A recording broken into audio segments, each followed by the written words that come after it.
अस्सलामु अलैकुम वरहमतुल्लाहि वबरकातुहू। कल अल्हम्दुलिल्लाह मेरी उम्रे के सफ़र से वापसी हो गई। तो जब मैं रास्ते में आ रहा था तो एक वीडियो सोशल मीडिया पर मुझे देखने को मिली और सुबह अखबार में भी उसकी ख़बर पढ़ने को मिली। वो वीडियो है आगरा के ताजमहल की पार्किंग का। एक बुज़ुर्ग शख्स जो अपनी गाड़ी को पार्क कर रहे होते हैं, तो कुछ लोग जो हमारे मुल्क में हमारे मुल्क की फ़िज़ा को ख़राब करना चाहते हैं, जो हमारे मुल्क की बदनामी बाहर मुल्कों में करवाते हैं, इस तरह के लोग जो मुट्ठी भर लोग हैं बस। तो उसमें से कोई कह रहा होता है जय श्री राम बोलो, जय श्री राम बोलो। तो इन बुज़ुर्ग की हिम्मत को सलाम कि कहते हैं चल भाई चल, कहाँ टाइम नहीं है, हमारे पास टाइम नहीं है।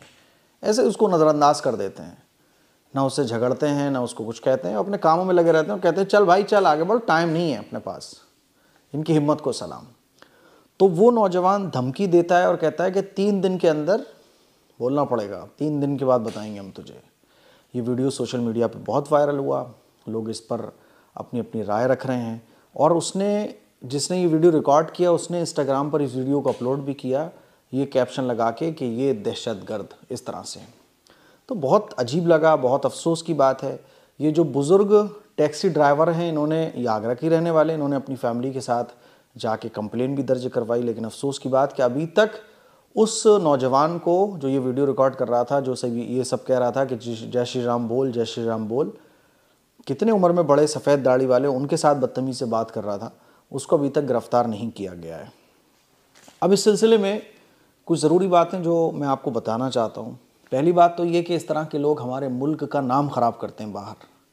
मैं आगरा के एक 5 स्टार होटल में नाश्ता कर रहा था अपनी फैमिली के साथ।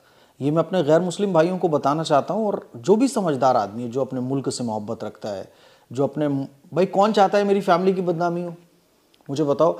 कोई भी समझदार आदमी ये नहीं चाहता कि उसके घर ख़ानदान का नाम बदनाम हो बाहर। अंदर के हमारी फैमिली के जो मसले होते हैं तो हम यही चाहते हैं कि यार घर के मसले घर में ही सॉल्व हो जाएं, बाहर मत जाने दो, घर की बदनामी नहीं होना चाहिए। ऐसे ही जो मुल्क से मोहब्बत रखने वाला जो हिंदुस्तानी होता है, तो वो ये चाहता है कि मेरे मुल्क की बदनामी बाहर ना हो। कोई मसले हैं, आपसी अनबन है, मिलजुल के उसे मसला हल करेंगे, लेकिन कोई भी ऐसा काम जिससे मुल्क की बदनामी हो, वो काम नहीं होना चाहिए। लेकिन अफसोस की बात कि मुट्ठी भर लोग ऐसे हैं जो हमारे मुल्क का माहौल ख़राब करते हैं, हमारे मुल्क का नाम ख़राब करने की कोशिश करते हैं, और हमारे मुल्क के अमन व अमान, आपस में प्यार मोहब्बत को ख़त्म करने का काम करते हैं। वो इसी तरह के लोग हैं जो इस तरह से बोलते हैं कि जय श्री राम बोल, जो मॉब लिंचिंग कर देते हैं, जो धर्म के नाम पर नफ़रत फैलाने का काम करते हैं, वो मुट्ठी भर लोग हैं। अफसोस की बात है कि उनके ऊपर जैसी कार्रवाई होना चाहिए वैसे नहीं होती है। अब मैं आपको जो वो वाक़या सुना रहा हूँ कि इससे मुल्क की बदनामी कैसे होती है। तो मैं 5 स्टार होटल में बैठा हुआ नाश्ता कर रहा था अपनी फैमिली के साथ। तो स्पेन के कुछ लोग ताजमहल घूमने आए हुए थे, तो मुझसे कहने लगे how are you and good morning वगैरह वगैरह, बातचीत शुरू हुई। तो जब मैंने उनको बताया कि I am an Islamic scholar and I am social worker, I have more than 4 million subscribers on YouTube, तो बहुत ज़्यादा मुतासिर हुए। वो ईसाई लोग थे। फिर उन्होंने मेरा यूट्यूब चैनल देखा, बातचीत आगे बढ़ी। तो उन्होंने फिर जब थोड़ी सी हम लोग फ्रैंक हुए ना, तो उन्होंने एक ही बात बोली। उन्होंने मुझसे कहा कि हम ख़बरों में ऐसा देखते हैं कि मुसलमानों को गैर मुस्लिमों के ज़रिए परेशान किया जाता है, टॉर्चर किया जाता है। आप ये टर्बन बांधे हुए हो, इस्लामिक लिबास पहने हुए हो, तो ये तमाम हिंदू लोग जो नज़र आ रहे हैं आपके साथ, ही आपको परेशान नहीं करते? तो मैंने उनका नहीं नहीं भाई, मैंने कहा ये तमाम हिंदू लोग हमारे भाई है, ये हमसे मोहब्बत से बात करते हैं, हम इनसे मोहब्बत से बात करते हैं। मैंने कहा वो तो चंद लोग हैं, कुछ लोग हैं, वो बहुत थोड़े हैं, हमारे मुल्क का माहौल बहुत अच्छा है। तो कहने लगे अच्छा, लेकिन हम देखते रहते हैं खबरें वगैरह, तो बहुत अजीब लगता है कि आपके लिए तो नमाज़ पढ़ना और मुसलमान बन के रहना बहुत मुश्किल होता होगा। और अभी तो ताजमहल पे कंट्रोवर्सी चल रही है कि वो मूवी वगैरह आ रही है। ये सब बातें उसने मुझसे कही हैं, उसका फ़ोटो भी मेरे पास है। तो मैंने उनको समझाया कि नहीं, ऐसा नहीं है, माहौल हमारे मुल्क का बहुत अच्छा है। और चंद लोग हैं जिनकी वजह से हमारे मुल्क में इस तरह की खबरें बाहर जाती रहती हैं। ऐसे ही जब मैं टर्की गया था, तो टर्की में एक गांव के अंदर में था, तो वहाँ पे भी एक आदमी ने मुझे इसी तरह की बातें की। तो मैंने बोला नहीं भाई, अल्लाह अल्हम्दुलिल्लाह हमारे इंडिया में बहुत कुछ अच्छा चल रहा है। चंद लोग जो इस तरह का मामला करते हैं, तो इंशाल्लाह वो भी, हमारे मुल्क का माहौल इनसे भी पाक साफ़ हो जाएगा। जहालत की वजह है, अनएजुकेटेड लोगों की वजह से इस तरह का होता है। तो इस तरह से हमारे मुल्क की बदनामी होती है। अच्छा, हम बाहर गैर मुस्लिम, हम जैसे मैं दुबई गया, मैं सऊदी अरबिया गया, तो गैर मुस्लिम बहुत सारे ऐसे लोग जो गल्फ़ कंट्रीज़ में काम कर रहे हैं। जब फ़्लाइट से आप आए दुबई वगैरह से, तुर्की में मैं गया तो गैर मुस्लिमों की एक बड़ी तादाद है जो हमारी गल्फ़ कंट्रीज़ में, मुस्लिम ममालिक में, इस्लामी ममालिक में काम कर रहे हैं। उनको कोई ये नहीं कहता कि तुम अल्लाह अकबर बोलो, कोई उनको ये नहीं कहता कि नहीं तुम मुसलमान हो जाओ। वो इतने आज़ादाना तौर पे काम कर रहे हैं कि मज़े हैं उनके। पूरी पूरी फैमिली के साथ लोग शिफ्ट हो रहे हैं। आप देखिए कितने गैर मुस्लिम हैं जो दुबई के अंदर अपना काम बिजनेस चला रहे हैं। उनको आज तक किसी ने टच नहीं किया, क्योंकि इस्लाम की ये तालीमात ही नहीं है और ना हिंदू धर्म की ये तालीमात है।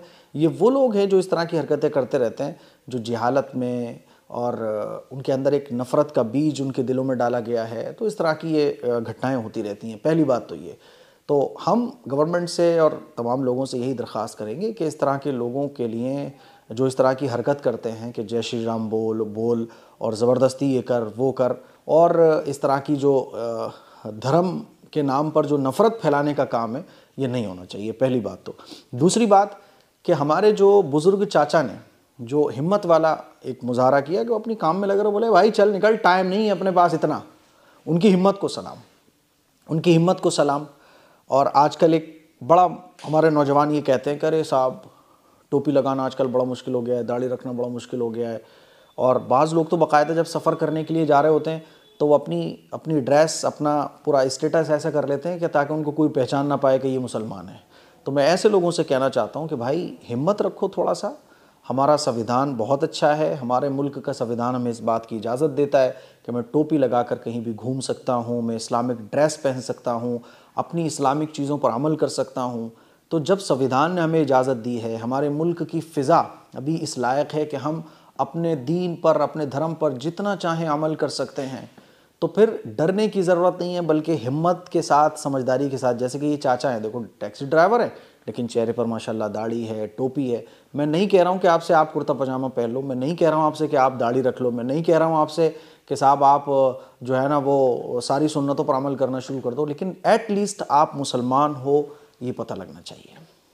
आपके सर पे टोपी ज़रूर होना चाहिए। आप कहीं भी जाओ टोपी लगा कर जाओ, है ना। मैं ये क्यों बोल रहा हूँ, क्योंकि देखो इस तरह के जो एक अच्छा हिंदू है, एक अच्छा मुसलमान है, वो कभी नहीं लड़ेगा।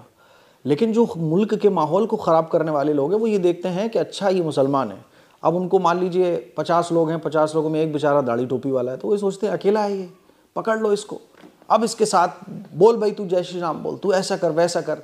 तो अल्लाह ने जब हमारे मुल्क की फ़िज़ा को इस लायक बनाया है, हमारे मुल्क का संविधान माशाल्लाह इतना प्यारा है, हमारा मुल्क का संविधान जब हमें इस बात की इजाज़त देता है कि हम जो चाहें वो पहन सकते हैं, जैसे चाहें अपने दीन धर्म पर अमल कर सकते हैं, तो हम क्यों ना हम नज़र आए कि हम मुसलमान हैं।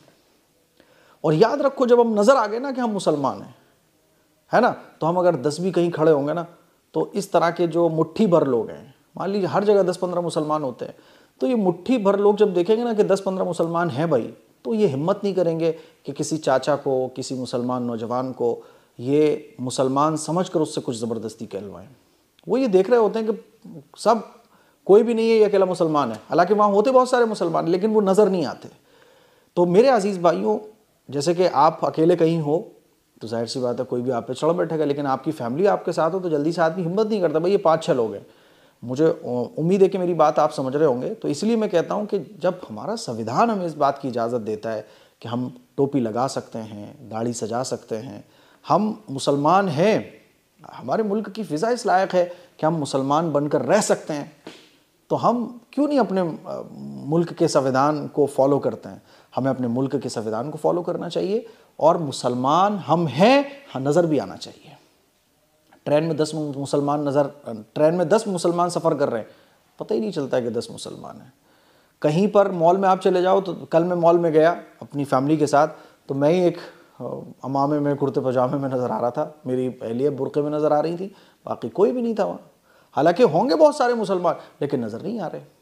अब इस तरह का मुट्ठी भर कोई आदमी, मुट्ठी भर लोगों में से कोई एक आध नज़र आ गया तो मुझे देखेगा, वो शरारती आंखों से देखेगा, शरारती बातें भी मेरे साथ वो कर सकता है। लेकिन जब वो देखेगा भाई 4-6 इस जैसे और भी लोग हैं, तो वो जल्दी से हिम्मत नहीं करेगा कि भाई इनकी कम्युनिटी बहुत है, 10 लोग हैं, अगर 10 लोगों ने मेरे खिलाफ आवाज़ उठाई तो मैं तो कहीं का नहीं बचूंगा। इन 10 लोगों ने मेरे खिलाफ सबूत जमा कर लिए, मैं कहीं का नहीं बचूंगा।